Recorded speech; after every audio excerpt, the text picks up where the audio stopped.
Good afternoon. My name is Alina Sheltsova. I am an immigration attorney from Brooklyn, New York.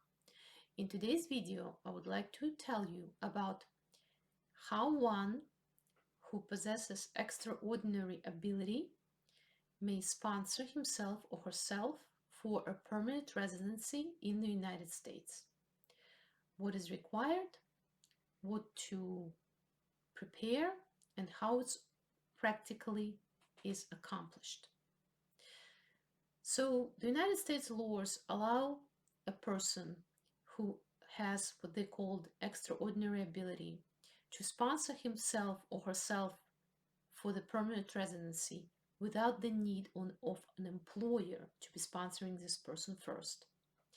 Moreover, if the person is such a high expert in his or her field, the person will not need to go through something called labor certification.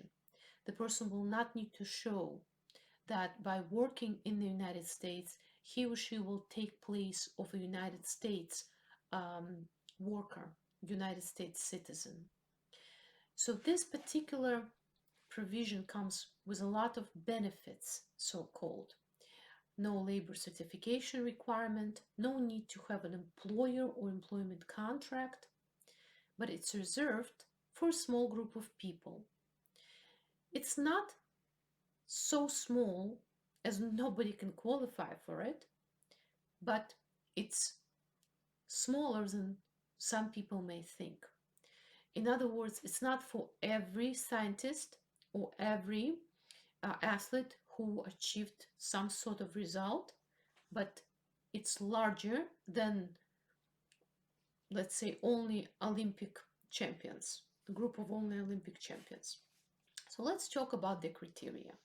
Very often I receive emails from people who are sending me their resumes and asking me, could you please let me know if I would qualify for the extraordinary ability visa in the United States?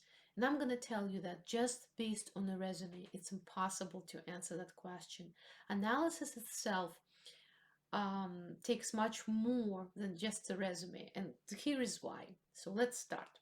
First of all, who can apply?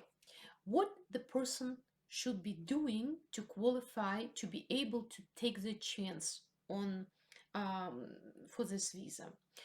Well, the law says that anybody who possesses extraordinary ability in arts, science, education, business, or athletics may apply.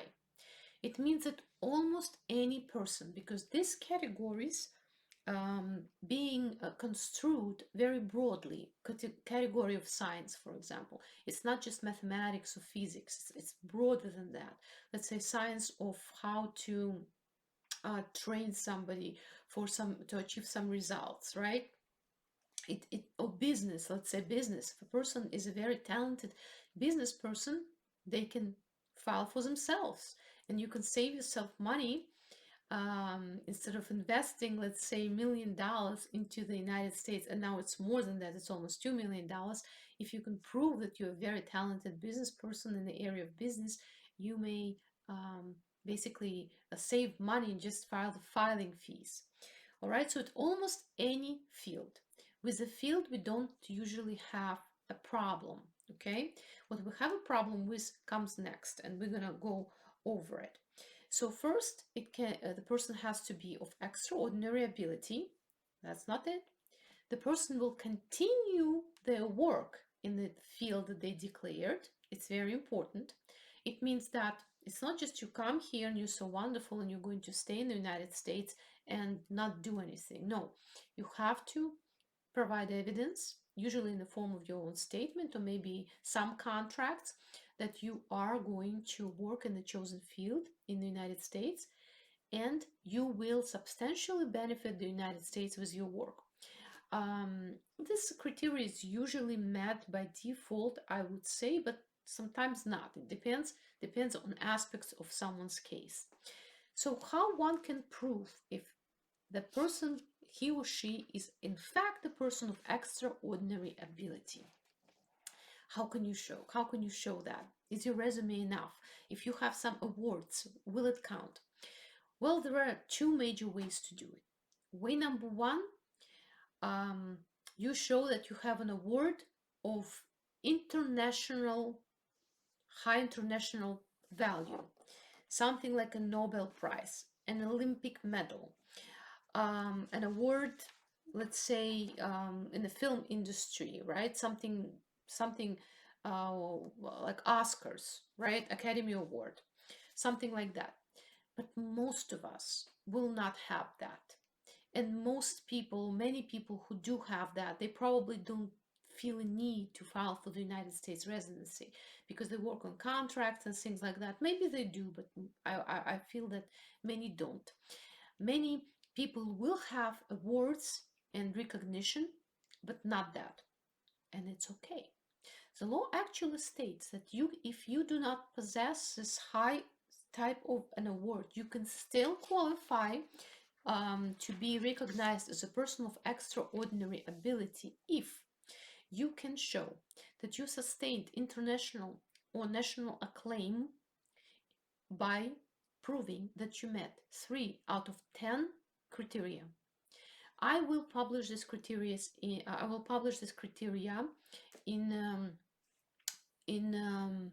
description to this video. But what they really mean and what they say, the devil is in the details.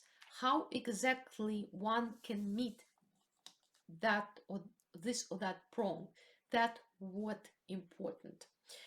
Generally speaking, a person who has certain achievements must show that he or she sustained that acclaim relatively recently, or sustained and kept up with it. For example, let's say you're an athlete who won national level, regional level competition. I'm talking about, let's say, European level competition. You got the gold medal in that.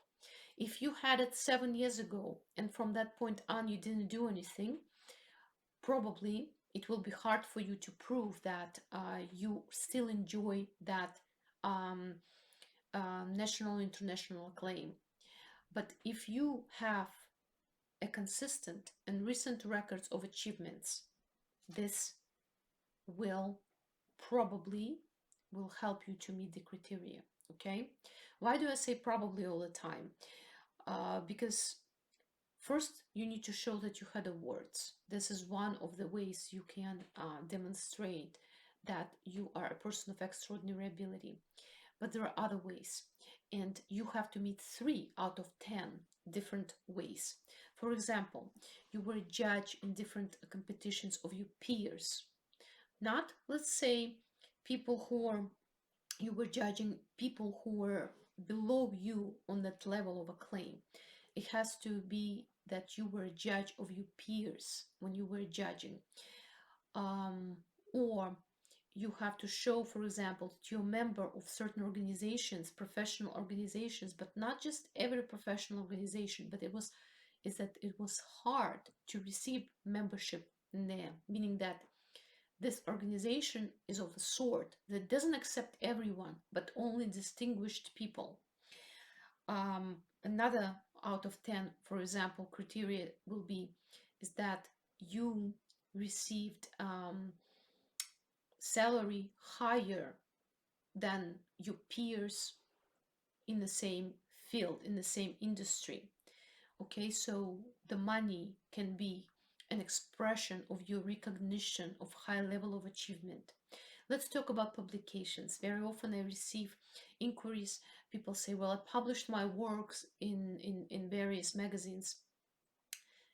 In the United States, they would like to see that the publication is not only published, but it was cited by someone.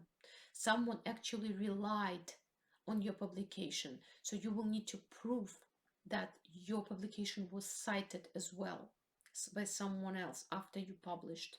Even though the publications, let's say in a world recognized magazines in your field will count as well, but citations are very important. Just the fact, let's say, that somebody published something about you, that's by itself actually one of the prongs that you may want to meet.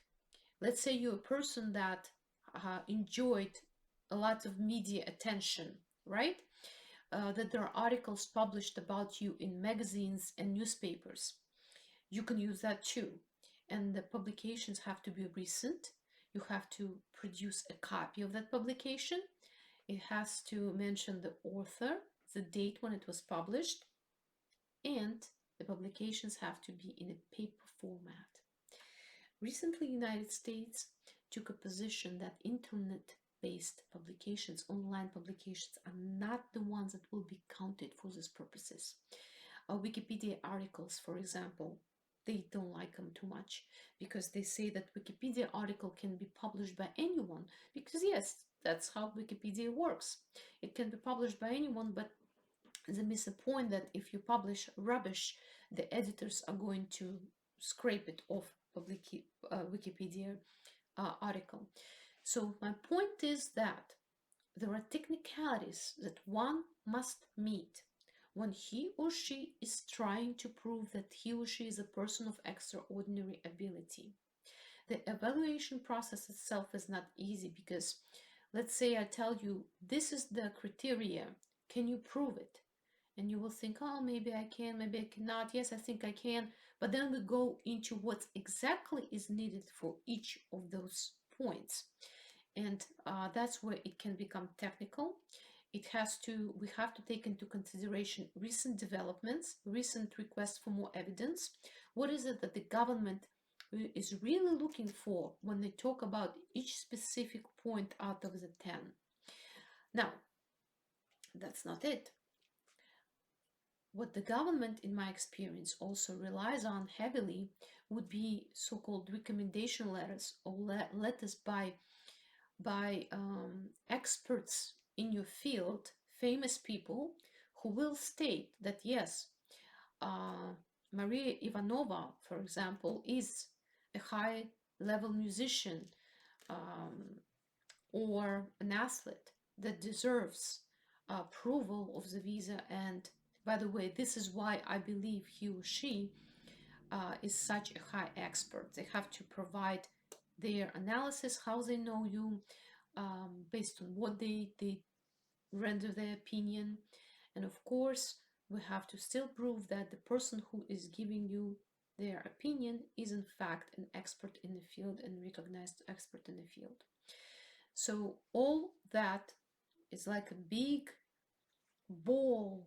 Let's say you're making a snowman, right? You have to add layers and layers of snow for it to become round and nice and stay together. That's how you build your case. Sometimes you have to have time to build your case. You have to accumulate that evidence. It's okay if the publication will be recent, for example, about you, the publication will be recent and not from 2 to 3 years ago. It will be not okay if the only thing that you have will be an award that happened long time ago. By the way, there is a special point about achievements in for athletes, for achievements when they were competing in the youth category. Usually those achievements, unfortunately, will not be taken into consideration. But it doesn't mean that the person has to be of certain age. A person who is filing for this category doesn't mean that the person has to be somebody with a beard and gray hair. No, it's not what it means. As I said, everything is very individualized. So this is a very interesting topic. The United States actually developed a certain case law regarding it, which you may want to get yourself familiar with, so-called landmark cases that help to shed some light on the process, because sometimes even I feel, not only me, but other lawyers as well, that we have no idea why certain cases get granted and certain cases get denied. But overall, the point of this presentation is that it's possible to get that visa if you are in fact a person of high achievements. You don't have to be somebody who won a Nobel Prize to qualify for it. You do have to meet and keep in mind certain technicalities that the United States government is looking for when they're evaluating your case. and I will publish our criteria and certain useful links to the description of this video. Thank you for watching.